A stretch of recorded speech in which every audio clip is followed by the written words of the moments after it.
പഹൽഗാം ഭീകരാക്രമണത്തിൽ മലക്കം മറിഞ്ഞ് ഭീകരസംഘടനയായ TRF. ആക്രമണത്തിൽ പങ്കില്ലെന്ന് TRF. ആക്രമണത്തിന് പിന്നാലെ സംഭവത്തിന്റെ ഉത്തരവാദിത്വം TRF ഏറ്റെടുത്തിരുന്നു.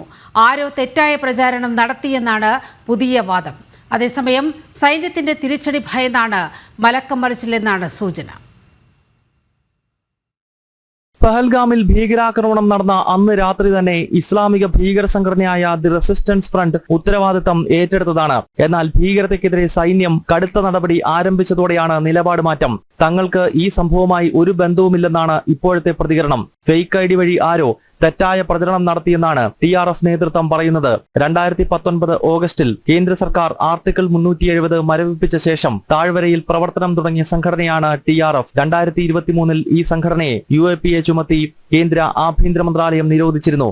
പാക് ഭീകര സംഘടന ലഷ്കർ-ഇ-തോയ്ബയുടെ അനുബന്ധ സംഘടനയാണ് ദി റെസിസ്റ്റന്റ് ഫ്രണ്ട്. 80കളിലും 90കളിലും താഴ്വരയെ ചോരയിൽ മുക്കിയ ഹിസ്ബുൾ മുജാഹിദീന്റെ പല ഭീകരരും ഇപ്പോൾ TRF-ലാണ്.